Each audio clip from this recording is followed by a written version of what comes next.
Take a look behind the curtain with a real whistleblower and American patriot. Prepare to embrace the uncomfortable truth because this program has no time for comforting lies. Here is civil liberties enthusiast, Second Amendment defender, and recovering FBI agent Kyle Seraphin.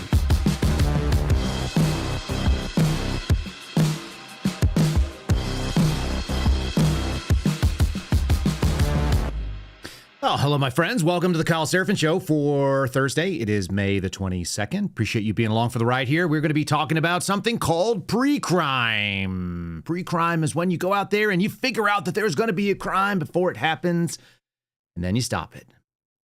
And that happens basically never. That's actually not something you can do. Pre-crime is made up. Pre-crime is actually a thought experiment and a warning to people who think they can get ahead of the power of God. It's an argument that there is predetermination in the world, that we actually do not have free will.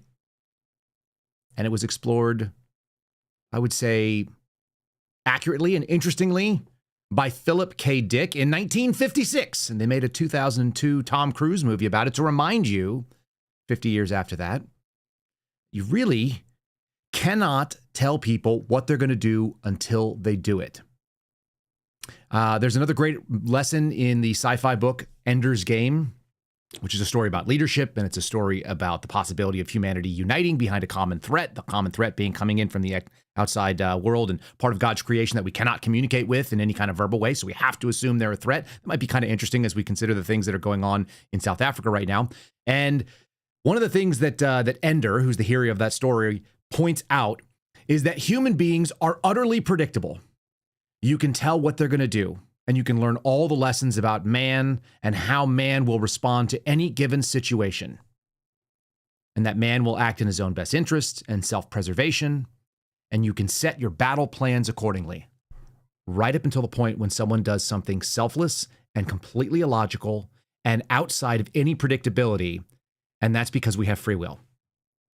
So we right now have this problem where our law enforcement agencies are being asked to do something. And this happens at every level. So this is your police departments, this is your sheriff's departments, this is your state police, your highway patrol, your federal government as well, FBI, DEA, ATF, etc., Marshal Service. They're all asked to, quote unquote, prevent crime, as though that is something that could be done. And they get budgets for it. The problem is it's unfalsifiable.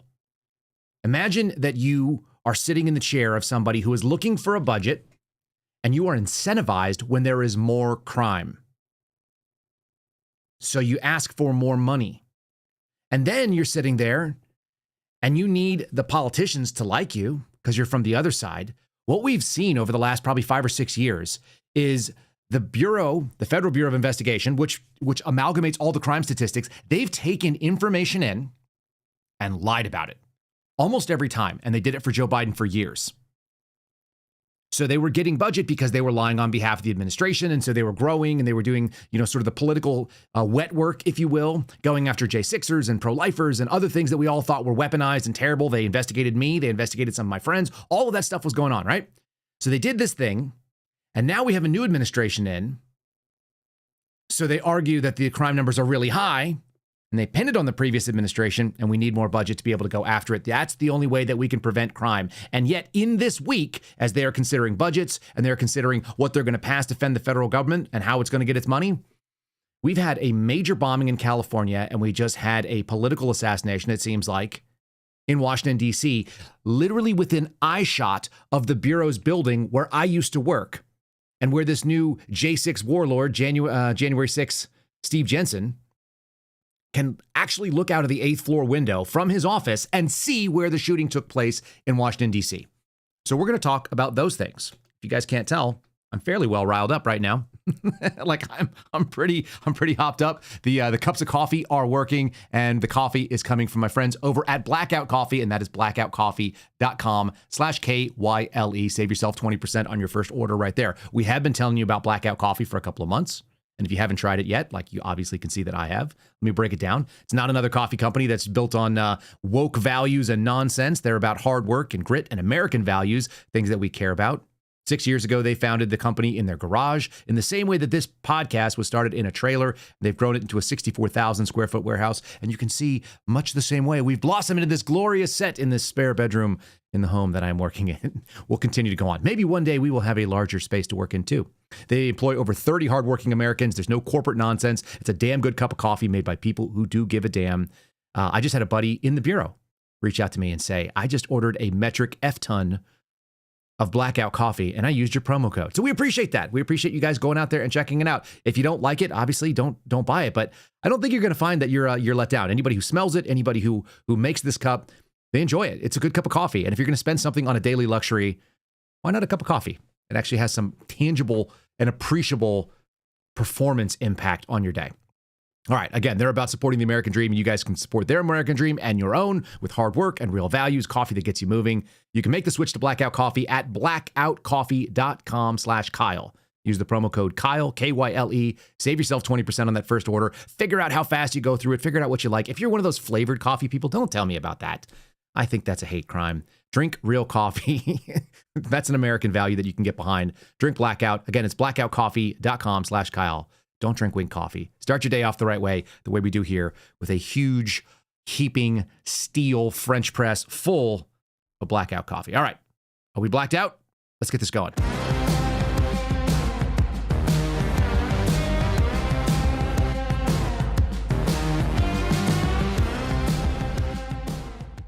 And you're catching me do a little mid-air refuel as we go. Okay. So I'm going to start off with some fun stuff, because I think some of this has been kind of a serious, it feels like it's been a long week. Those of you over in the chat have mentioned the same thing, so I can appreciate that. It seems like there's been a lot going on. Thanks all of you for joining us over there, especially the folks over on YouTube who are pushing us further. We passed 10,000 subscribers over there. If you guys don't realize this, we did this show for 2 straight years. We had about 2,000 subscribers on YouTube for 2 years and 400 plus shows. Never got any traction, never made it anywhere. And then suddenly, boom, now we're over 10,000 in the last couple months because of all of you. And so thanks for you following there. And you guys can see yourselves over on the chat. You're on the screen and you're getting action done the same way the folks over on Rumble are as well. So let's have a fun start. Like I said, a heavy week. Here's a fun start. I've got a little insight in here. I found this story yesterday and I almost went with it. And then I went like, nope, I'm not going to do it justice. So we're going to hold on to it. At least 2 Navy SEALs are facing discipline over racist memes that are shared on their Signal chat. The team room chat is a place much like the confessional that you are not supposed to share. And I have a hard time believing this story. It's possibly fake news. Tell you why. The Navy is disciplining 2 members of SEAL Team 4 over racist memes that include depicting slavery that were shared in a Signal chat with a black fellow SEAL, according to 2 sources familiar with the story that told CBS News so they can report racism in the SEAL teams. Now, that first paragraph alone makes me think that it's fake news, because I don't think there's any black SEALs, because I've been in the combat dive program, and there's like 11 in the entire world black combat divers, because black guys sink. I'm just saying. We had one guy in my pararescue indoc class who was sitting there and he wasn't black. He was like he was like Cuban or something. He had like a darkish skin, but he wasn't black. And he used to tell people that he was the darkest skin tone that could make it through the WaterCon stuff, because black guys don't swim. We would all laugh. It's like, okay. But then you look around and there's not very many black guys in dive programs. That's objectively the case. I have one buddy who's a combat diver. He's got darker skin. He's half black and or mixed racial, I think is what he describes it. And he's an absolute stud. So I'm just playing with you guys here. But there's a certain amount of humor that goes on with the kind of camaraderie. There's a few things that happen in almost every dive program because they're so difficult to graduate from. Like, people drowned out. They don't make it under time limits. They have just one moment of weakness and they're unable to continue onward. We had guys that were special forces 10 years with the Green Berets come through and fail on the last day of training because they take a cheap breath when they're trying to like hold their breath underwater and they're just getting pummeled. It's a brutal way to go through water confidence, surf training, all this kind of stuff, super hard. And you build a certain amount of sense of humor with the guys that you're working with that is very irrelevant. And the idea that you'd be really upset about a racist meme, it doesn't jive with the kind of people I've been around. There's so many bizarre, like if you've seen Top Gun, you kind of know what I'm talking about, the homoerotic BS. I had guys that would strip down and walk around naked and tuck their genitals behind, and they would get tattoos of My Little Pony as a joke to another guy. Like, it is a real wild world of people that are willing to go through this kind of training. And to say that you're upset because there's a freaking racist meme makes me think there's something else going on here. The memes were initially shared several years ago. Again, this is even grosser. But recently surfaced after the black sailor who was targeted decided to report them. That makes me think that something else was going on, and as I read further into the story, of course, the headline doesn't hold true. The SEALs who reported the meme cited racism and bullying, and they previously had their trident revoked, but then it was reinstated. Revoked for Article 15 disciplinary actions, and then suddenly found a lever to pull it on. We have to be so aware of how stupid our news media thinks we are. And that's actually going to play in deeper into what happened in the White House yesterday. Years ago, someone shared a racist meme and somebody got a screenshot of it. And then today I'm under fire because I did something stupid and I'm not going to be able to keep my trident. I'm going to be removed from the SEAL teams. And suddenly I found that I had leverage. That's the story that actually happened here. It's pretty interesting, and it took a couple paragraphs deep to get into it. And if you know anything about how these types of teams work, if you know anything about the team room mentality, like I said, we used to have a gong of loneliness that was meant to be rung whenever the guys would exercise an individual act of loneliness because there were no women in the dorms because we were in an all-male unit. I'm just saying. There's a real kind of sick mentality that makes you want to go and proactively get drowned for as long as you do to become a SEAL, to become a PJ, to become a combat controller, to become a Green Beret and a combat diver in their program as well out in Key West. It's a real specific type of human being. And I actually had a lady once come up to me when I was in the military. She walked up to me and I wasn't in uniform. And so this was when I was actively working for the Air Force. She walked up and she said, "You're a frog, aren't you?" And I was like, "What?" And she was like, I know Spec War guys when I see them. And I was like, "Oh, I'm not in the Navy. I'm not in the Navy." She was like, "I was married to a SEAL. I know exactly what you guys are about." It's like, whoa, that was pretty interesting. And that was while I was going through those programs. There is a very specific thing that goes on. And I hate that our media is trying to act like a couple of SEALs couldn't handle some racist things. If you guys saw some of the spicy things that go on in these chats, I'm telling you, it would blow your mind. But that's what you want. People who are going to go out there into the world and be immune to weak nonsense. That'd be strong enough to be able to push through. You're going to be able to handle a spicy meme or two. And your guys putting your face like on a slave boat. That's not going to turn the tide for you. I want to just push that out there. Another thing I want to push out there is that the Kyle Seraphin Show has been vindicated once again by being way ahead of the news story, so far ahead that they are bringing it back like almost a year ago. We've had Sonia Labasco on here many times. She's actually in the middle of doing a story with our friend Steve Baker. And so, I don't know, it's kind of interesting to see people act like breaking stories that we've known about here. And it's old hat if you've been part of this program. So for those of you who are new to the program, I'm going to let you know you can step back in there. And I'm sure Rose over on our Rumble chat will give you guys a link to go back and listen to Sonia Labasco talking about the Quiet Skies targeting of Tulsi Gabbard. Again, you rarely get the whole story. And one of the things that I found very interesting about the headline that popped up with this story is that the Biden administration illegally surveilled Tulsi Gabbard. That's not actually true. There's nothing illegal about following anyone. There's no legal standard for surveillance. So you might as well learn that here now, and you might as well know it fast.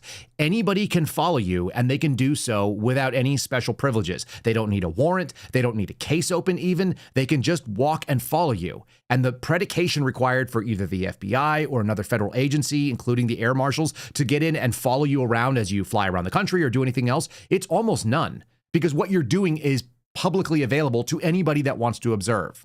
Now, if they want to get access to your phone, if they want to go get your email, if they want to get your bank accounts or things like that, those require certain legal process. There's various different thresholds to hit them. But this is kind of funny to see Laura Ingraham talking to Tulsi Gabbard about something that we talked about, like I said, almost a year ago. My friends over at Uncover DC covered it quite well. It's not news, and acting like this it is scandalous, but it's not illegal. And so yet another example of the news media and the headline not being the real story, just like we were covering there with the SEALs. I kind of just wanted to point that out. Here's a little clip from Fox News. I think this happened in the last 24 hours. It was an interview that I did with you during the end of July that really kicked off why I was placed on this list in the first place. I was talking to you about how Joe Biden had just stepped down. Kamala Harris was going to be the Democratic nominee, and I was warning the American people about how dangerous she would be for our country's security, the safety, security, and freedom of the American people if she were to become commander-in-chief. The very next day, this was in Rome, I got on a plane with my husband to fly back to the United States after having conducted meetings there in the Vatican with other Americans, that I was placed on this secret domestic terror watch list called Quiet Skies. What Senator Paul is talking about here are documents that confirm two things. One, that what I experienced and what whistleblowers came forward and exposed very early on in August is absolutely true. It goes into detail about what that surveillance consisted of. Some of the things Senator Paul mentioned, they had to report back, these federal air marshals who were surveilling me, about my appearance, about what kind of electronic devices that I had in my possession. Did I have any interactions with unknown individuals while traveling? The list goes on and on.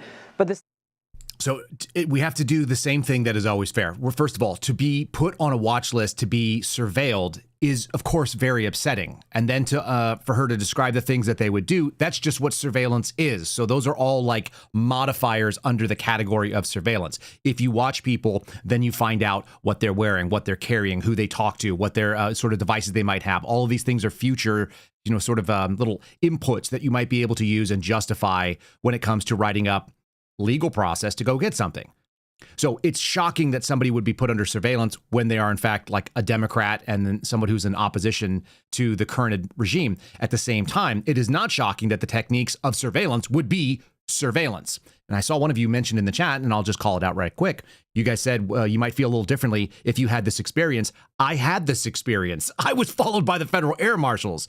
Now, as somebody who used to do surveillance for a living, I understand what those people were doing, and I know it's not personal. They don't know anything about me, most likely. They probably haven't read any reason why they were following me. But there is a very high probability that I experienced the same exact thing. Federal air marshals following me on a flight from Austin to El Paso, which is where I used to work out of, and driving up to Las Cruces, New Mexico, to move all of our things when we moved to Texas. And that happened in early 2023. And Garrett O'Boyle had the same exact experience on the flight that he took from Wisconsin down to El Paso, so the two of us could meet up.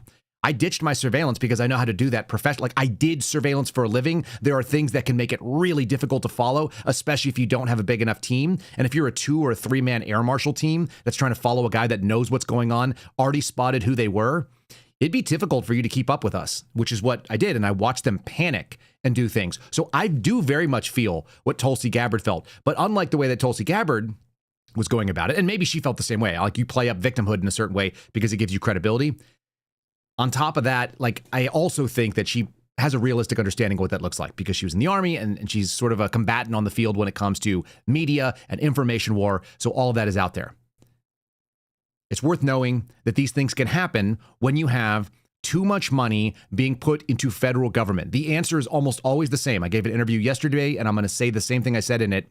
It'll probably air this weekend. So I went with Sarah Westall. One of the things I said is that the answer to weaponization is not taking over and possessing the weapon. That's the worst thing that can happen, actually, is that you just change the political weapon system back and forth like a football, depending on who is in the executive power. The answer to weaponized government is dismantle the weapon. And maybe that's why this story is of use to us right now. The House passed last night the sweeping domestic package, known as the Big Beautiful Bill, after Trump and Johnson were able to win over the holdouts. I don't understand why people who are conservative would ever celebrate a quote unquote big, beautiful anything in government. We want the opposite of that if you're a conservative. If you're a Republican, sure, take the win, I suppose. I asked an AI bot to try to give me kind of a breakdown because these bills are enormous. And the idea that I could suss through what they have going on, the idea that even actually the people that are voting on this bill know all the provisions of it, it's almost 0% chance that they know all the things that they just voted on. I hate this stuff. I despise it. And that was the reason why we were supposed to get Mike Johnson, if you all recall. The entire purpose of this was to get single issue, single appropriation, line item funding of our government one at a time. That is the entire full business of our legislator. And our legislators have decided that they're going to do this about 2 times a year, once for the funding, once for kicking down the, and create like a continuing resolution crisis. So we have to get out there and do it. Every single year, it is predictable. About twice a year, maybe 3 times a year, we have a budget crisis. First time is whether or not they're going to pass a budget. The next time is how long they're going to extend it for. And they do continuing resolutions 1, 2, 3 times, and then they do the budget thing again. Most of what these people do is fundraising and bullshit. Holding hearings, showing nudes on the House floor, or like pretending that you're going to show nudes and then show silhouettes from some grainy camera footage. Talking to people that are whistleblowers, that are not whistleblowers, having this like pomp and circumstance and hearings and writing letters and requesting information and going out and doing TV news hits. They're not doing the job that a legislator is supposed to do, which is that they are supposed to individually craft bills to fund certain things. It's awful. The House passes a sweeping domestic policy package. Trump and Johnson win the holdover. It's a multi-trillion-dollar tax cut.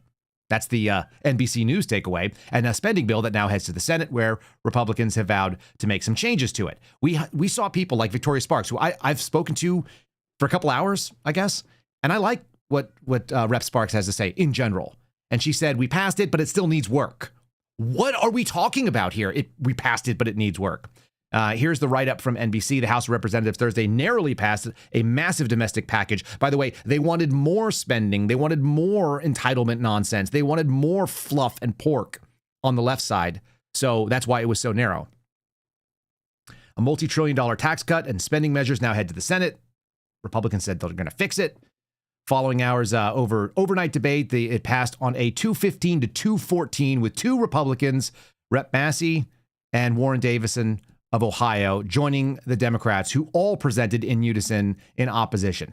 And acting like voting against it means the same thing. In like, obviously, if you look at the vote tallies, a vote for no could be that you wanted more things, but a vote for no could mean you wanted less things in the bill too. And unfortunately, we don't have enough people that are actually conservative doing this stuff.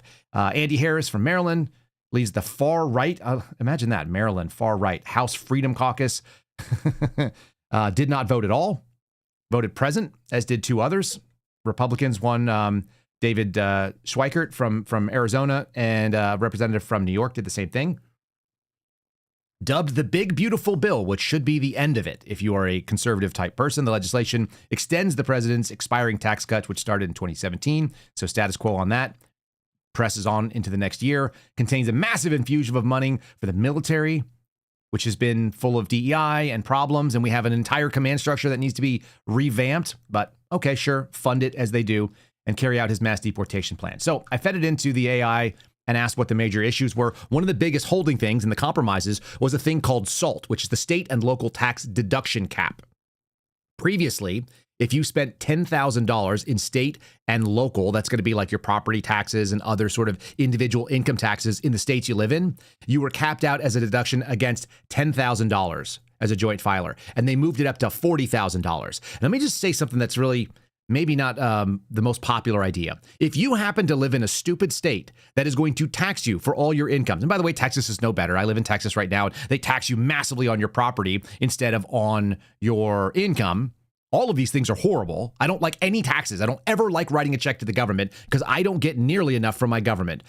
Far less government would make me happier. However, if you live in a state like a New York or a California where they come in and they reach into your pocket, what you've done with a cave on the SALT is you've incentivized those states to continue to dig into your pocket and to give less money or give higher deductions for people who are paying on their federal taxes. Now, if we were like, that's a states' rights issue. If we were going to be what the founders intended, which is going to be a coalition of states where you are primarily a resident of your state first, then funding your state and your local would be the way that you'd want to do this. So principled look on both sides. But that's not the world we currently live in. Most people think of themselves as Americans first and a member of any given state second. You're not from Kentucky first. If somebody asks you why you're out in the world, you usually say American. There's only a few people who will tell you, if you say, hey, where are you from? New Yorkers and Texans, in my experience, overseas, will identify themselves as the state without having to say what the country is. Pretty much everybody else tells you that they're Americans.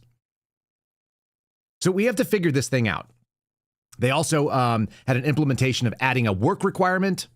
We'll go back over here to this slide. Work requirement is required now for Medicaid expansion if you want enrollees, and it was supposed to start in 2029, right? So even after Donald Trump leaves was when they were going to add that work. You'd have to have a work requirement, and they managed to move it closer, so it's going to be the end of 2026, which means it's not even going to be this year, and it's not even going to be next year that they're going to add this. So these are like pie in the sky things that could obviously be changed later. They rolled back some of the clean energy cuts and then some of the quote unquote Inflation Reduction Act stuff, faster phase out schedules than originally had been proposed. So that was one of the things. They added some funding for immigration to help reimburse the states for immigration enforcement efforts. In other words, you're going to get some folks from the local level to jump on board. Again, remember, this is the tool that the FBI uses per Kash Patel in his own interview that he did with Glenn Beck. He went out there and said is that what the FBI does and what these other federal agencies do is they lean on the state and locals and say, by the way, we'd really like to help you out, but you've got to do the things that we think are the priorities, not the things of the people that you voted for, let's say your individual sheriff or your individual attorney general in your state.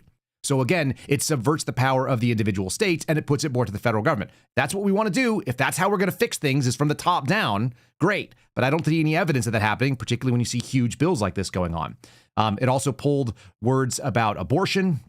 It dropped abortion services from the health exchanges. They don't have to have it in there except in case of rape or risk to the mother's life, which is standard stuff for a lot of things. Most of us have a problem with the rape part of it. Even if you're really an abolitionist of abortion, the only reason that you would have a medical procedure to remove a baby is when the mother's life is in jeopardy, and there's an understanding there, and that should be up to the mother and the doctor to discuss at that point. But it's not a great bill from everything I can read about it. They removed the Short Act. Nothing about that is in there. That was already cut out. I just asked for changes in the last 10 days. They removed the SAFE Act, both of which would have been serious pro Second Amendment, like actual understanding of what the federal government is and is not allowed to do. So those things are out there, and they're not getting fixed the way that we would hope. I don't know. I consider this a loss. We'll see what the Senate marks it up, and we'll try to keep an eye on it. Again, these things are so hard because they're massive. They are massive bills on purpose, and it is the exact opposite of what we expect of our legislator, particularly after we vacated the chair. And Matt Gaetz did a thing by getting rid of Kevin McCarthy. There's almost no difference. There's no daylight between who's running it. Hence, people call it a uniparty. Hence, people call these guys rhinos. They're not rhinos. That's what the real Republican Party is. It's the right wing of the same bird that runs Washington, D.C., which doesn't seem to care about any of us, and it certainly doesn't care about constitutional principles. And if you happen to go against it, then you get Donald Trump saying, why don't we primary Tom Massey? The people who have Tom Massey represented them like him just fine. He survived multiple attempts on this, so I don't see him going anywhere. All right. Let's break over here to my friends who do things right, who are a good company, who have been looking out for us since the beginning. The same way, we really appreciate them, the Patriot Coolers folks. If you guys want to get a Patriot Cooler, go to patriotcoolers.com. patriotcoolers.com. The promo code is KYLE. Punch that in at checkout. Save yourself 10%. We talk a lot about the tumblers because I use one every single day. It's the easiest thing. But they actually have some neat merch. It says Patriot on there. It's really easy to go. They're inexpensive if you want to add it to an order. The reason you might do that is because at $50, you're going to get free shipping. So maybe you throw a hat in on top of that. But the big ticket items, which you're not going to need every year, you certainly aren't going to need most of the time. But as we are coming into summer and as people are out at the pool, which I keep seeing down the street from me, now is a time when you might want to have a decent cooler. They've got soft-sided coolers, so they're not going to be nearly as heavy. They got sling bags and stuff like that. They have cooler backpacks if you need to carry your lunch with something. You want to throw it in the car seat and you want to keep it from melting, or if you want to keep things nice and cool so you don't have like spoiled yogurt or whatever. And then lastly, they have the big ones, which are awesome. They're really as good as a Yeti. They're as good as anything else out there. They look way better. I think the form factor is more... It's more functional, and they have just as easy ways to like swap out the the strap downs and things like that. And they'll keep ice for days and days, just like any other rotomolded cooler would. So check them out if you're in the market for it. They make a great outdoor product. They're more like an investment than they are like a one-time purchase kind of deal. So consider it that. All right, we're going to go into the next story, which is about what happened in the White House and the Afrikaners and so on. But I do, let's see here if I can figure out. I think that I've got this video queued up here, which kind of told me where the left sits on this. And then I'm going to show you some headlines. I want to actually hold the headlines back. So let's do this first. Okay, so this is from Seamus at the Freedom Tunes guys. Did you hear? They let 60 white South Africans in! They did what? You know at least 10 million unvetted illegals entered under Biden, right? Well, are you racist? No, you don't get it. We have no idea how many of them were white South Africans! Oh my gosh! No! There could have been 60 more! I love the buzzer. This is a massive breach of national security. The fact that we could have 120 white South Africans in this country right now is an unacceptable risk. Biden needs to be put on trial for treason. We are begging Donald Trump to send the National Guard into our sanctuary cities. These animals could be hiding anywhere. Our militias are strong, but not strong enough. Are you housing any white South Africans?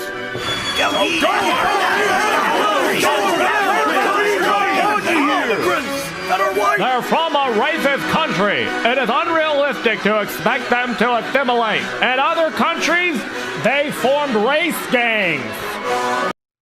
That was white dudes for not white South African immigrants, if you guys saw what that looks like. How goofy is that? I mean, it's actually really funny. I think Seamus does a great job with the Freedom Tunes. You guys can't deny that his snark is similar to the way that we feel here.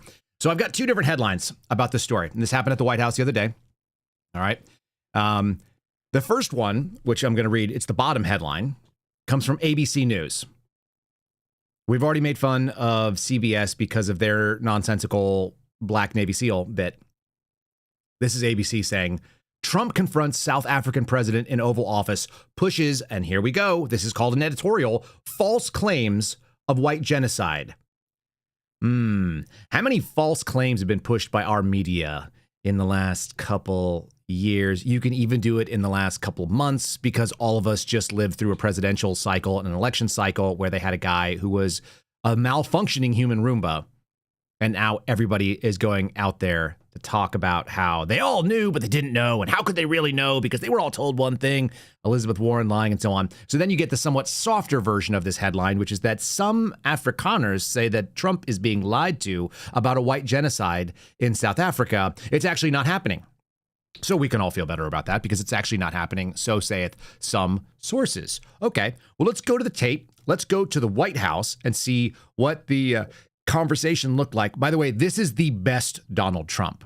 When Donald Trump is combative and sets bear traps for people on the world stage, when everybody's watching and you take some person from a country that is not on the world stage, like South Africa, and you put him in front of America, which is going to be one of the most heavily watched sort of ideas, then you bring that out there and you let him talk and he says something. And then Trump's like, hey, let's roll some tape here. So I'm going to set you up with that clip. We're going to cut around a little bit and show some of this stuff. Enjoy the South African president trying to gaslight our president. It will take President Trump listening to the voices of South Africans, some of whom are his good friends, like those who are here. When we have talks between us on the quiet table, it will take President Trump to listen to them. I'm not going to be repeating what I've been saying. I would say if there was Afrikaner farmer genocide, I can bet you these three gentlemen would not be here, including my Minister of Agriculture. He would. Did you see that face? Did you see that Trump face? Because he's setting up. He's like, oh, really? Is that how you want to play this? Let me just show you. Let's dim the lights. Sure. Let me see the articles, please, if you would. And turn the lights down. Turn the lights down and just put this on. It's right behind you, Johan. Look at that smile. This parliament can do, with or without you, people are going to occupy land. We require no permission from you, from the president, from no one. We don't care. We can do whatever you want to do. Who are you to tell us whether we can occupy land or not? We are going to occupy land. South African occupy land. That's who we are. Honorable member, can we drop my membership from this useless parliament? Honorable.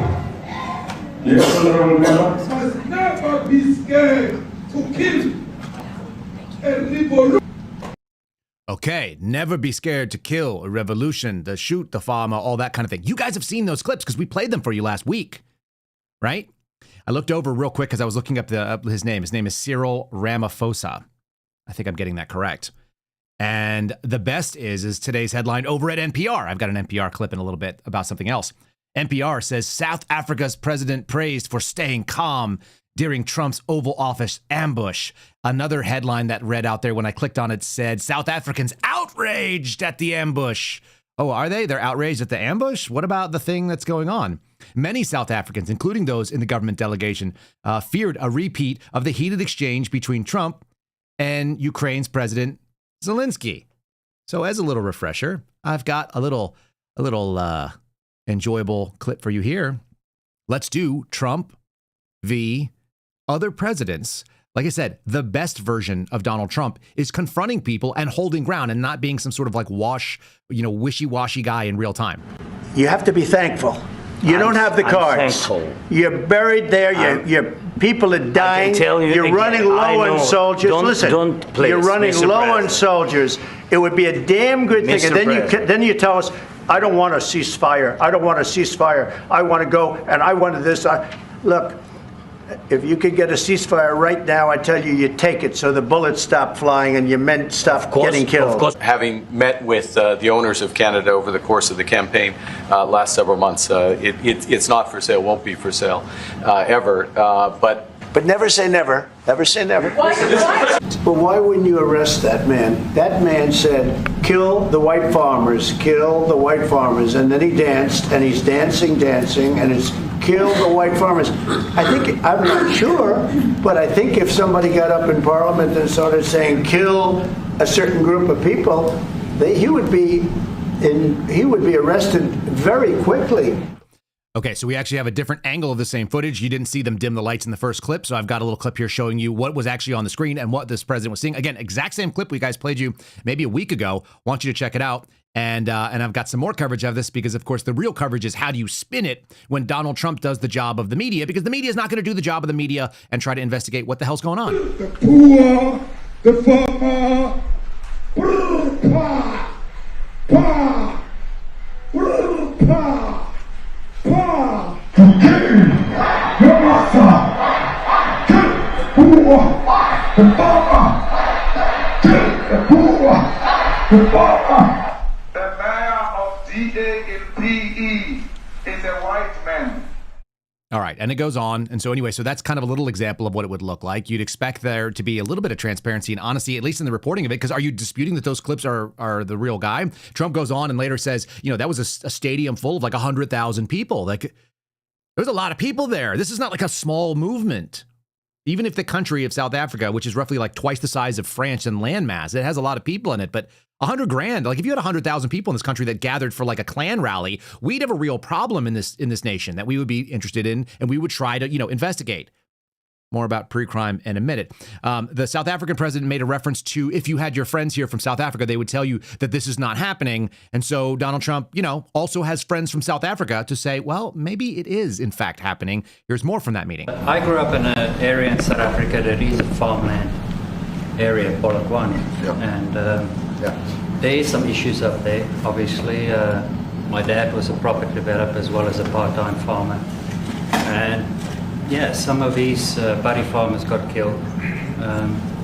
The farm is still going. My brothers run it, but it's a constant battle with farms they're trying to burn the farms down to chase you away. So it is a concern to try and make a living as a farmer. And at the end of the day, without farmers, there's no food on the plate. So we need the farmers to produce the food. Farming, right? He wouldn't do it. He wouldn't even want to do what you're doing, right? They love farming. They don't want to leave. Okay, so why this is being disputed, that there is a problem of some kind, is beyond me. It's been out there for several years now. My wife and I have been tracking this, but it's been curiously quiet in the media. And I guess it's because of exactly what Seamus pointed out in that Freedom Tombs clip. God forbid it be white people who are being discriminated against. I've got yet another clip. This came from PragerU. Nothing wrong with them making a highlight of it. This is a comedian talking about something and the terror of it. It makes you wonder, too. And this also led me to a conversation that I had yesterday about somebody who was living in Minnesota, owns farmland, space.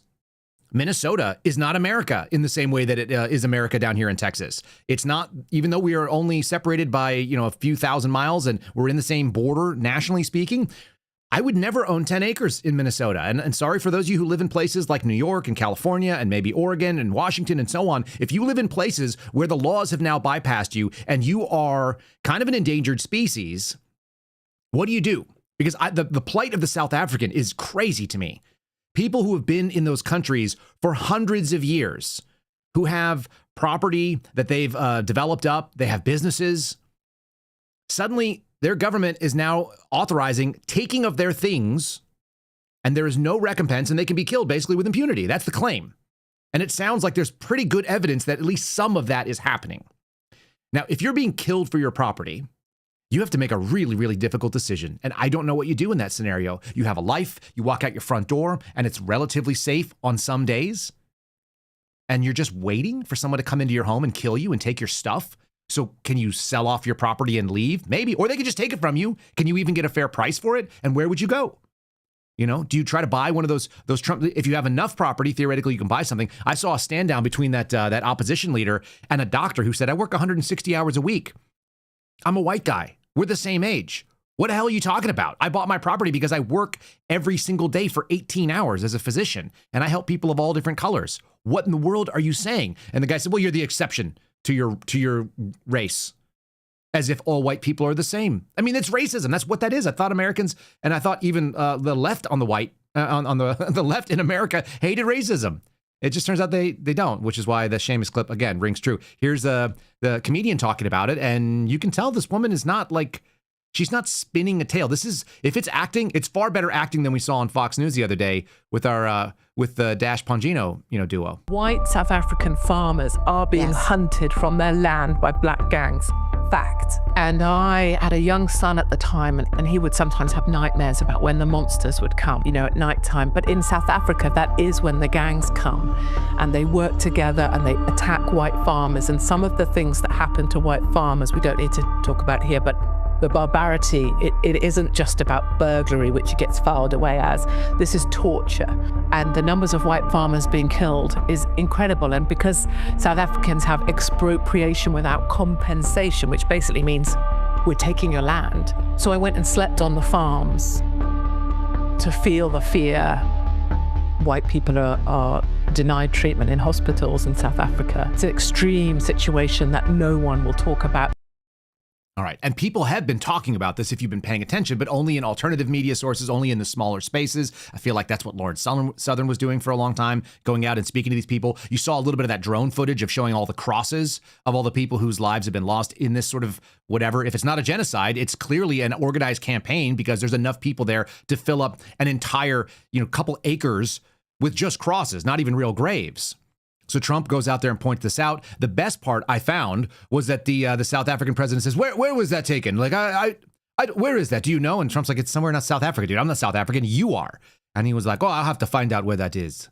Okay, sure. Anyway, here's another little shot. This is shooting like between a trophy of some kind and somebody's butt, but it's actually a pretty good little shot from inside the White House too, kind of stylistic. But I appreciated that they were pulling some of the audio from Trump while they're watching this. This is a very serious situation, and if we had a real news or real press or media, we don't have that because they won't talk about this. But if we had a real press, it would be exposed. And the beauty of exposing it is it's like a cleansing action. When it gets exposed, it'll get fixed. That's when it'll get fixed. But people don't talk about it. And I'll tell you who's talking about the thousands of people that are fleeing South Africa right now. Okay, so that came out of the White House. That's actually where that shot came from. I like it. I actually do. I think that's a great point. And he goes back to the same problem that we've had. If we had investigators in the journalism community, if they were actually doing the job of investigative journalists, which used to be a real calling maybe we would know the answers to some of these things. Instead, we have propagandists that are getting funded sometimes by the same government they're lying on behalf of. That's troubling. If you guys are worried about things like that, you want to protect yourself, check out my buddies over at Shield Arms, Montana company. That's still a free state as far as we can tell. It's shieldarms.com. I almost said something about Montana. Shieldarms.com. There's the guy that owns my gun store. I'm going to be going down there and picking up a 10 millimeter quite soon, just in case I end up in Montana and have to shoot a bear. That's the thing you should do. And there's Wes, one of their product managers, showing you their split rigs. If you don't wear body armor, that is an awesome thing to be able to keep in a car. You can check out their magazines, which I have here over on the desk. I've actually bet I can pull one from off camera. There we go. We show you a magazine. This is the magazine plus their extensions for the S15. Highly recommend. Carry them. I have zero problem with jams. I would carry those on duty very comfortably. They actually failed the FBI's test with their Gen 1 because someone stomped on it with a boot and a round fell out. If you guys know anything about tactical environments, if you've dropped your magazine and you're stepping on it with a boot, you've already got bigger problems than losing 1 or 2 rounds out of the damn thing. We just care if it feeds, and it does. So check out shieldarms.com. The promo code is Kyle, Kyle. You'll save either 5%, 10%, depending on the item. We'll ask them to get clarity. Sometimes it changes. They just kind of move it around. But use the promo code, see what you can save. If there's anything you like over there, the guys who are building those rigs are doing them all in-house, which is really cool. And they're designed by prior Green Berets, including friends of mine. Really, really cool dudes, outstanding shooters who understand what it takes. And for whatever it's worth, one of the guys that's on their staff right now used to be on the overseas bodyguard team with some of the Green Beret teams, the CRIF teams for Donald Trump. So that's kind of cool. He's got some cool pictures standing next to the beast with big machine guns because he's a beast. He knows who I'm talking about. All right, we're going to continue pushing on. Again, the lies of the media are actually still overwhelming and relevant. This is kind of interesting. I'm going to talk it back to the big, beautiful bill piece, media lies. Scott Jennings doing again, the only lifting over on CNN, trying to get honesty. And then we're going to go into the pre-crime problem that we have. We're going to go into the fact that they continue to lie about Biden, because we're not allowed to talk about that unless you're selling a book. You're only allowed to talk about the fact that the media lied. You can't acknowledge that you were part of the lie. You can write a book exposing how you knew about the lie and you held on to it, and now you're going to profit. We're going to punch down a little bit on Jake Tapper because he also covered that meeting in the White House in the way that you would hope. A lie.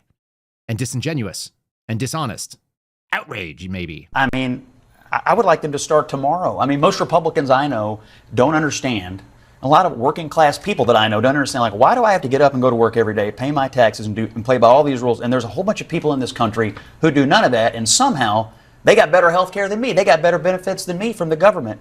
I think the prevailing attitude is if you're an able-bodied person and you're not at home taking care of kids and you're not taking care of people at home, and you could get up and go to work, that's exactly what you need to do. And if you still need the help, fine, but these work requirements are going to force people off grandma's couch and back into the workforce, and we'll still help you if you're willing to help yourself. But that's the message of the Republican Party. I have no doubt that Democrats... I mean, people are outraged because our government is going to spend money on people that don't do work. We should also be outraged that the people that are catching some of the funding and the people out there that are theoretically like informing the side that is voting for things that don't even make sense for themselves, they're platforming this enormous person. This lady, I had a buddy who one time we asked him how his date went, and it was like a blind date that he got set up on. And we go, was she cute? And he goes, she was like a deuce and a half. This lady's a deuce and a half easy. Big gal from South Africa with Jake Tapper, who is known for his honesty. He's also known for making $7 million a year at CNN. It's good business if you don't want to be honest. Farmers. Joining us now, it's C.D. Medea. She's an editor at Eyewitness News and was in today's Oval Office meeting. Eyewitness News is in Johannesburg? Eyewitness News is a media house in Johannesburg, provides state news to at least 4 radio stations and an online platform. Okay, great. So President Trump had his aides queue up a video that he claimed showed that there is persecution against white South Africans. Let's just run a little clip of it. And so they were on the clip, of course, be able to get her thing. These are unsubstantiated claims, so saith the Chiron, in the same way that they are false claims if you are at ABC, or he might be lied to if it's CBS. Everybody kind of shading around the edges, and the fact of the matter is, it doesn't matter. We don't freaking believe you, Jake Tapper. Remember when you were saying that it's very mean that way that people went after Hunter Biden?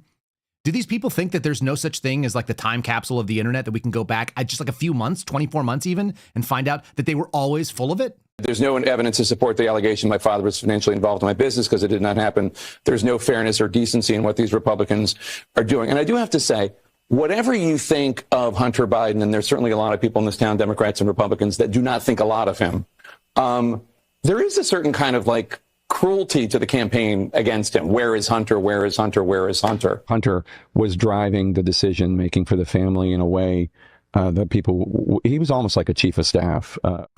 More on that interview in a second. You want to talk about cruelty? You want to talk about trying to be on the right side of things? They were hammering down on Republicans for being mean to Hunter like he was a child.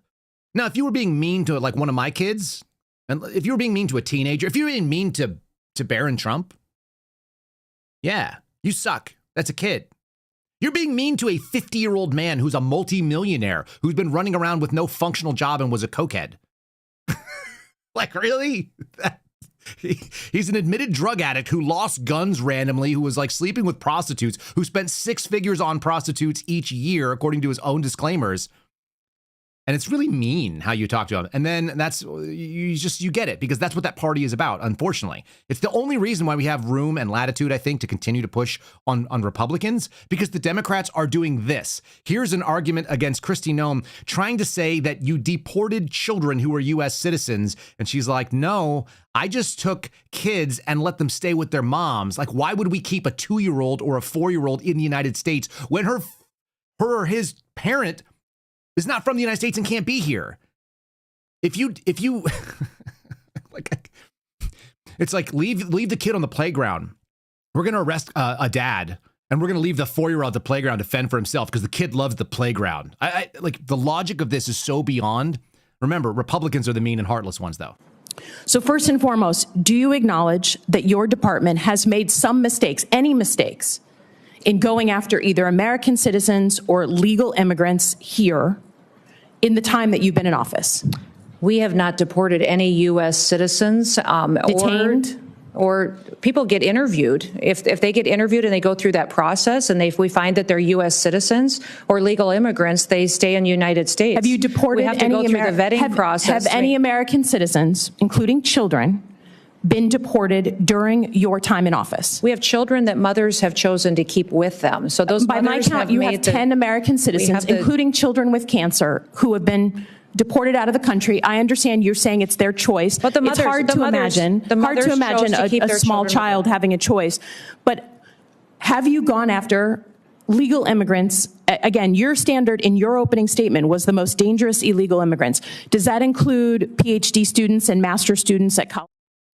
Maybe it does, because we're going to see something about that when we talk about this little pre-crime bit here, which seems really problematic. Let me go a little bit further into the interview lies that are going on right now with Jake Tapper, because it would be shameful if we didn't cover that Katie Couric is also involved in it. And there's nothing worse than seeing the left fluff the left about things that the left lied about and is now trying to profit on even further. And wouldn't it be great if I could just bring my friend on to make a book out of the thing that he profited? First, he lied and got paid $7 million a year to be on television on CNN. And now he's written a tell-all book about the thing that he was lying about, acting like he's somehow an arbiter of this. This stuff is the reason why media has no trust in this country and why independent media continues to be the place where it goes. How big a factor was the Hunter stuff? I think it was considerable. I think Hunter was driving the decision making for the family in a way that people, he was almost like a chief of staff of the family. Does that strike you as pretty bizarre? It's bizarre because I think he is provably, demonstrably unethical, sleazy, and prone to horrible decisions. No, that is mean. You can't say stuff like that, can you? NPR. Do you think this decision is made if Donald Trump isn't the opponent looming? Do you think there was a convincing of he has to beat Donald Trump and therefore we have to position him this way? You know, they will say that the threat of Donald Trump made it so he didn't really have a choice. That being said, you know, just given what we've seen of their actions and how they acted after the debate, I think he would have run anyway. I mean, I think. He spent most of 2023, him and Donilon, President Biden and Mike Donilon spent most of 2023 convinced that Donald Trump was going to jail. Convinced of it. Yeah. Okay, so that makes it okay? What? I don't know. Anyway, these people continue to lie. It continues to bother me. There are people that are actually out there trying to get to the root of what the causes are. And when you put it in perspective, like for Americans, which I think is really relevant, PBD Podcast did this the other day. You guys were recommending it in the chat. I already had this thing seen. A little discussion about like how long have these so-called like white invaders come in there? How long have they been there? And it turns out about as long as people have been here in the United States. Imagine if your family got here, like, I don't know, 300 years ago and had property from it. Like, there are some wealthy scion families that are living, up in the Northeast. They have all kinds of stuff. If you just started dispossessing them of their property and maybe killing them because you didn't like them, would that be, there's probably people on the left that would cheer it. It does seem like a problem, though, doesn't it? Can you go back to the history of it, even prior to apartheid? Okay, go previous to that. 1652. Okay, give me the history there. And then, others come in and take advantage of resources. When was Mayflower? 1620. Okay. Okay. I checked when I came in here. I thought, hang on. So Mayflower, 1620. Okay. The first settlers, Dutch settlers in the Cape, 1650. Okay. When they got to the Cape, there were no black tribes. None.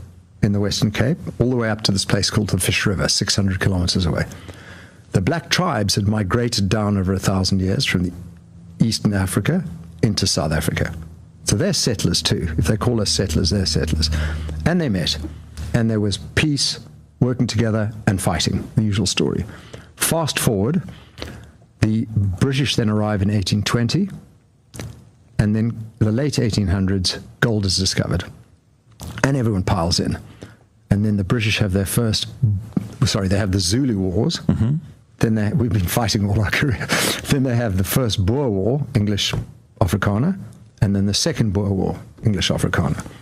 And in 1910, South Africa, which was made up of a whole lot of different republics and provinces, was formed into the Union of South Africa. So South Africa as a country is only 114 years old. It's new. But it's big. It's twice the size of France.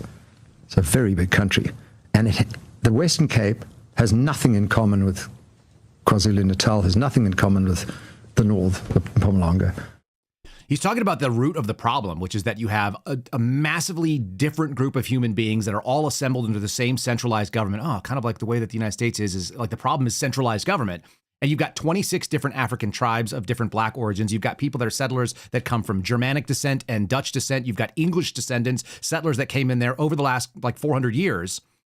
And you're trying to say that that the 26 tribes have some sort of indigenous right to the land, which is insane because nobody is from anywhere if you're a human being. Like, I'm a Native American, and if you were born here, then you're a Native American. And if you're an immigrant to this country, your kids are Native Americans because you're from here. This is where you're from. What the hell do I know about where my great-grandparents came from? In theory, my grandfather came out of Canada. I have zero connection to Canada. When I've been there, I'm a tourist. I have no indigenous claim to going into Canada. And before that, we have family members that came out of the Caribbean and came from France and the Czech Republic, which was called Czechoslovakia at the time. What is I have no familiarity with those places. Just like these people have no familiarity with other places. That's where they're from. They're from where they live. And this idea that you can go back and somehow reset history at some arbitrary point in time, it's juvenile, it's incredibly dangerous and scary. It's one of the stupidest things that the left has. And this idea of land back, to whom? How far back do we get to go? Humanity has basically been marked by, as you just said, peaceful negotiations, trade, and conflict. And all of those things happen all at the same time with the same people at various moments in their existence. It's such a simplistic and stupid reductionist idea to look at it and say that you weren't here, fill in the blank date, and therefore we're going to do these things. It's the same argument against reparations, by the way. You start wherever you're at. Deal with the game as you came into it. If you guys have ever gone to a card table, you'll find out you can get dealt in at any time. You can get dealt in at any time. All right? And you start with whatever stack you've got and whatever's around you. You could be at a poker table. You have to accept the risk of what it is. You're born into the world. You get no choice. So that's how it works. I'm going to do something that I think it ties into all this. Again, the idea of pre-crime is problematic to me because we're talking about big government, big, beautiful bills, funding for federal government. It's a problem over in South Africa in obvious ways because it's not the right solution. By the way, if you listen to more of that PBD clip, and I'll throw it over on KyleSeraphin.com, it's 5 minutes. It's worth listening to. He says the only way is that you devolve the power and the authorities down to the local areas. Closer to the people, the better. Closer to the individual tribes and interest groups at the area. Let them solve their problems locally without federal interference. By the way, that's the same answer for the United States. 9th and 10th Amendment told us that going all the way back. The anti-federalists were always right. I made that argument yesterday as well. Okay, on an interview, which you guys might see this weekend if you choose to see it.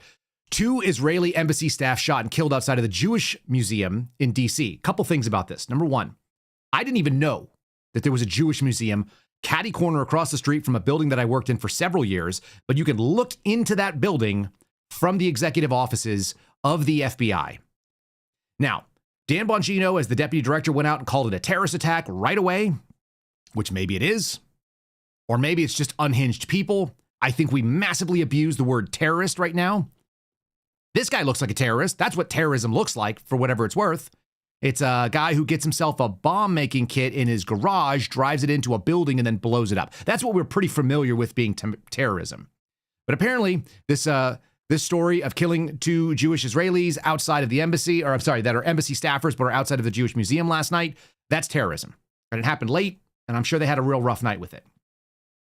The suspect was a person named Elias Rodriguez. He doesn't sound like he's from here. He doesn't, rage, okay? He's of Chicago and apparently traveled there. He was observed pacing back and forth outside of the museum. He approached a group of 4 people, produced a handgun, shot 2 of the victims.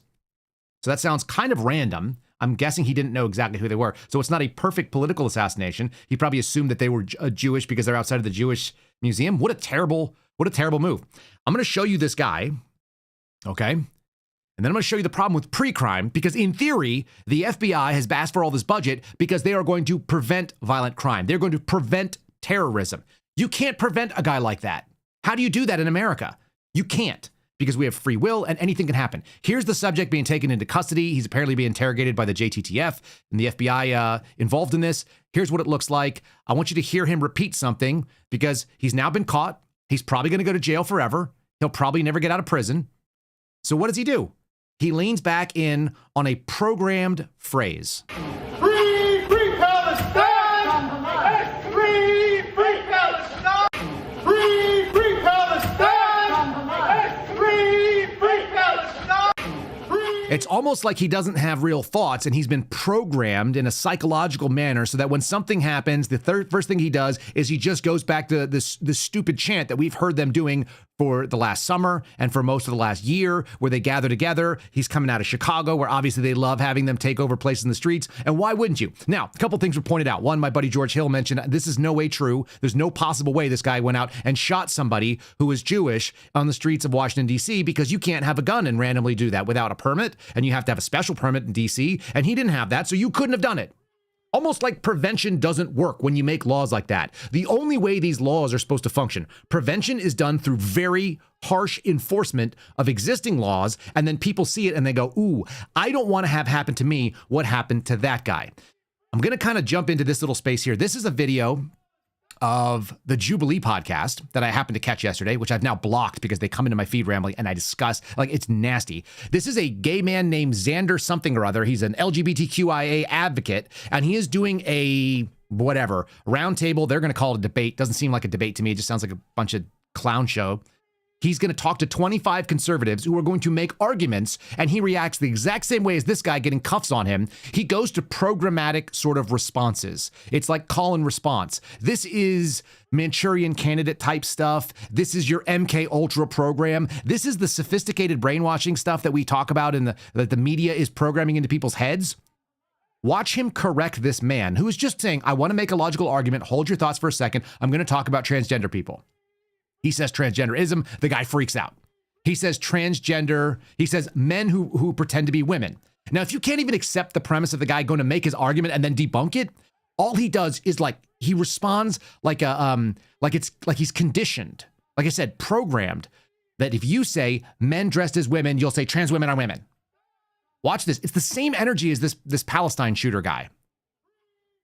Oh, so I'd like to make, I'm trying to attack this point ontologically. I'm trying to get you to make a truth claim about trans people. Let's do it. The first thing, I think you could admit that some people dress up, like Leah Thomas, for example. He was on the Penn State swim team. We found his secret Instagram account, and he was posting, This is so, can we just, okay, at least it's a guy. Pretend for the conversation, so I'm not going to check you every second. I'm going to have to check you because that's hateful and that's wrong and it's inaccurate. It's not, it's not inaccurate. He has a penis. Leah Thomas lost to cisgender athletes the same year that she won. There's no inherent biological advantage for trans athletes competing in their sports. Obviously there is. Men are stronger than women. I don't care about that. They have to go through care and standards. Dude, the NCAA sets specific biological standards of care so that you can't just be like, okay, I want to switch genders. I understand. And I understand you're passionate about the issue, but I'm trying to just get through this. It's information. Men pretending to be women. Trans women, are not women, And the first claim that I'm making is that Trans women are women. Okay, you can keep saying it. It's not true. I feel like I have to. I understand. I understand. The argument is, are trans women women? And I'm saying no. So if I call her a woman, I'm forfeiting my entire point. Well, so your you point understand isn't I'm not valid. going to say that. Your point isn't I don't valid. understand what. Yeah, I'm going to prove why it's valid. So men who pretend to be women, either it's a sexual fetish, which I think that you can agree. It's not a sexual at fetish. least, It's medically proven. I'm so programmed. I already know the answer because I've already been told what to do. The guy just is, first of all, he's infuriating to listen to. And so that's why I had to block this, because I don't want to hear, that's not a debate. That's a person who is regurgitating programmatic language as though they have no other option. It's a compulsion. That's not a thought process where a reasonable person goes, okay, well, here's the thing that I have. I see there's a logical fallacy that you've used, or I understand that the rhetoric you're using is particularly inaccurate in this particular way. So let me, when you finish your point, I'd like to go ahead and argue against it. I can't understand. It's effeminate. It's inaccurate. It is the opposite of how Western people have ever gotten to truth, which is through free speech and debate. It's an attempt to shut things down. The same exact thing that happens when you throw cuffs on somebody who decided to shoot two random people that he had nothing to do with simply because free Palestine. Like, that's the reason.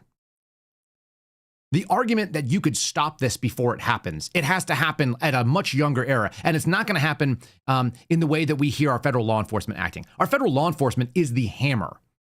It is not the gentle nudge. It is not the social worker that is going to teach. It is not the high school educator or guidance counselor or the mental health practitioner who's going to help people solve these problems. And yet we fund them under the guise that they are going to be pre-crime. How is it that we have such an effective and $11 billion a year industry in just the FBI itself that is going to stop violent crime or sex trafficking or terrorism, which they can't do all of those, even for $11 billion, they can't even do one of those. They can't do any of it because you cannot stop human nature. I have this little clip that I had from Minority Report. I referenced it earlier. The book was written in 1956 during the Cold War. It was revamped and put out there with Tom Cruise in 2002. It still remains true that law enforcement can never pretend, although we've sort of accepted that as an argument. This is a warning about the Patriot Act and the idea that you would step forward. Think about the timing. This was right after 9/11. That you could step forward and tell people, I will be able to stop bad things from happening in the world. When the precogs declare a victim and a killer, their name is embedded in the grain of wood. Since each piece is unique, the shape and grain is unique. The shape and grain is impossible to forge. I'm sure you all understand the legalistic drawback to pre-crime methodology. Here we go again. Look, I'm not with the ACLU on this, Jeff. But let's not kid ourselves. We are arresting individuals who have broken no law. But they will. The commission of the crime itself is absolute metaphysics. The precogs see the future, and they're never wrong. But it's not the future if you stop it. Isn't that a fundamental paradox? Yes, it is. You're talking about predetermination, which happens all the time. Why'd you catch that? Because it was going to fall. You're certain? Yeah. But it didn't fall. You caught it. The fact that you prevented it from happening doesn't change the fact that it was going to happen. You ever get any false positives? Someone intends to kill his boss or his wife, but they never go through with it. How do the precogs tell the difference? Precogs don't see what you intend to do. Only what you will do. Okay, that's science fiction. That's not even real. But that's essentially what the argument is that we're going to be able to see what people will do and stop them. The only way that you can stop them if you are a member of the person that is setting up that particular terrorist activity. The only way the FBI stops a terrorist attack is if they are somehow involved in it writ large. There's an incidental, accidental moment where somebody actually screws up. But as my buddy Phil likes to say, the only time the FBI is able to investigate terrorism is when there's a smoldering wreckage afterwards. Otherwise, they were involved in it. And by and large, I thought Dan Bongino knew that. I actually thought Kash Patel knew that too, because they were in a movie that I was into called Police State, where we proved to you, and they didn't even do the full case, but the broader case is that happened on people who the left would defend and people who the right would defend, conservatives, whatever, Islamic terrorists and so on. This goes back to 9/11, that the FBI does not stop terrorist activities because they can't. The only way you go do it is at the source, and then we did it by tying up those people in the GWAT, whether you like it or not. There was a fight over there, and there were no terrorist activities in a meaningful way here. Not nearly at the scale. And now we've stopped it, so we can basically wait for it to happen again. And I know they can't stop it because they can't even stop a 25-year-old kid who you're seeing on the screen right now in Palm Springs, who had no training in bomb making. Investigators believe he built the bomb in the garage of his home in 29 Palms. People who live on that street had been evacuated as a precaution in case there were more explosives in the house. Thomas Bickle, who lives in one of the cottages complexes right next door to where Bartkus lives, says he spoke to the investigator, and when they were able to come back, he said all they really told me was, this guy's exact words, that he had explosive laboratory there, that he built a pretty big bomb and he took down Palm Springs. He was able to blow up a building and do 250 yards worth of thrown damage on your first try, and no one knew it? How did the FBI not catch that guy? Because they can't catch any of these guys, and that's the whole point. And it's not a big deal. It's just the nature of humanity. We live in a free society, so you have to accept certain risks. If you want to fix these problems, which should be done, we could have some truth and honesty in the media, and we could fix the culture of the people that work there. And here's a little clip from a Tucker interview with Harmeet Dillon, who I do think understands the problem and understands the mission. The same way that we thought that Dash Pongino would figure it out, Harmeet seems to get it. You make them cry, you tell them what's going to happen next, and you go out there and actually do actual law enforcement. She's doing that at the United States Attorney's Office in the Civil Rights Division, and they walked out. This is my favorite clip. Lefty idiots that are ideologically actors, that are Marxists, that are doing the same thing as the Free Palestine people, that are doing the exact same thing as that clown show that was trying to argue against transgenderism and cannot hold his tongue for a few seconds. You just make them face reality. This is what your job is now. And what do? They have struggle sessions, they have cry groups, and then they resign. And you fix the culture by getting rid of the people that are there, because you're probably not going to deprogram them. Here's Harmeet Dillon saying that she didn't have to deal with this. She just made them leave. This is the president's agenda. These are his executive orders that he's put out there about anti-discrimination, anti-DEI, enforcing our laws equally. And that's the job. This catalyzed hundreds of lawyers to quit the Civil Rights Division. Wait, they quit because you informed them of the law? Yes. So they thought that this part of the Department of Justice was just immune to democracy? It has been. Elections just had no bearing on this? It has been. So that's the definition of the deep state, what you just described. It really Elections is. have no effect. That's the problem, right? Well, that's what I found. In response to my memos, of course, they began leaking to the press. They began having unhappy hours, which they would invite supervisors, political supervisors to make their point that they were unhappy. We got the point. They had crying sessions, struggle sessions, crying sessions in the DOJ. They cried? Oh, there was open crying in the halls. Crying, yes. And then one of my colleagues described to me, it was the last day a couple of weeks ago for some of them, they lined up in a phalanx, approached the elevator together, and then they left the building together, to show their solidarity for one another there as if they were persecuted. How old are these, high school students or adults? Yeah, these are 30, 40, and 50-year-old career attorneys in the Department of Justice. So, yeah. That's pathetic. I mean, it is pathetic, isn't it? It's pathetic. So you got to get rid of them. Personnel's policy, total personnel warfare. I'm not saying anything new. This is just the answer that has to be done. And it turns out that some people got the mission and they're doing the do, as you guys pointed out appropriately. Thanks for being in the chat for all of you over there. If you're over on Rumble, make sure you give us a like. If you're over on YouTube, like the video as well. It's at Kyle Seraphin over on X and on YouTube. It's rumble.com/Kyle Seraphin. We'll go ahead and put up that little piece, that 5-minute video, which will be over on locals at kyleseraphin.com. And if you want to share the show with somebody, we'd really appreciate it. KyleSeraphinShow.com. Put it in a text message. Send it to a friend. Super easy to do. It's a one-man band over here. You guys see what the show looks like behind the scenes. Not hard to do. And of course, you guys are integral, those who show up live and those who show up after the fact. I do my best to read all your comments as well. So if you want to leave a comment, by all means, if you're in the chat, I have seen at least some of what you guys have written, but you guys go down some interesting rabbit holes. Somebody said, I need a palate cleanser. I got you. I got you, folks. Men and women, apparently they're exactly the same. You tell me, do you want to get a plum her? Oh no. Uh-oh, you need a plumber. But you have such a great vibe going in your apartment. You don't want to bring a man in here. You need plumber. Plumber only hires girl plumbers, so they won't ruin the vibe of your girl apartment. Plumber. Girl plumbers can do everything boy plumbers can do, but in heels. We can't actually work in these, you know that, right? No, those are steel toe. Plumber. Girl plumbers won't ask you gross questions. They know that your toilet is only clogged with glitter. You're flushing glitter? You can't be flushing glitter. We're gonna need all different tools for that. Plumber. Girl plumbers only cost 83% of what boy plumbers cost. Wait, that's really f***ed up. You're literally doing the gender pay gap. Plumber. So use plumber today. Can we leave? Are you gonna pay us? It's plumber. I like that they cost less, but they actually seem like they understand you can't put glitter down the toilet. Yeah, don't put glitter down the toilet. That sounds like something that would happen in my house, by the way. We would get glitter down the toilet. You guys stick around if you want to join us over as a subscriber on YouTube. If you want to join us as a subscriber on X or on Locals, then you can be part of our call-in program. That'll be tonight. Tomorrow, I'm going to be taping an interesting interview with another whistleblower. You guys are going to have a good time with that. We'll put that out on Saturday. You'll get it first over on Locals. And we'll play it on Sunday. And lastly, I have not yet played the cash clip. We're going to hold it for tomorrow. I'm going to get Steve Friend's reaction to it. He's going to be back in the saddle. So we'll see you guys again then. I hope you have a fantastic, what is it, Thursday? It does feel like a long week. I hope you have a fantastic Thursday. I look forward to seeing you guys all again tomorrow for a friendly Friday. And God bless you. See you then. Thanks for listening to The Kyle Seraphin Show, streamed live weekdays on rumble.com/Kyle Seraphin. Follow Kyle on Twitter, Truth Social, and Instagram at Kyle Seraphin.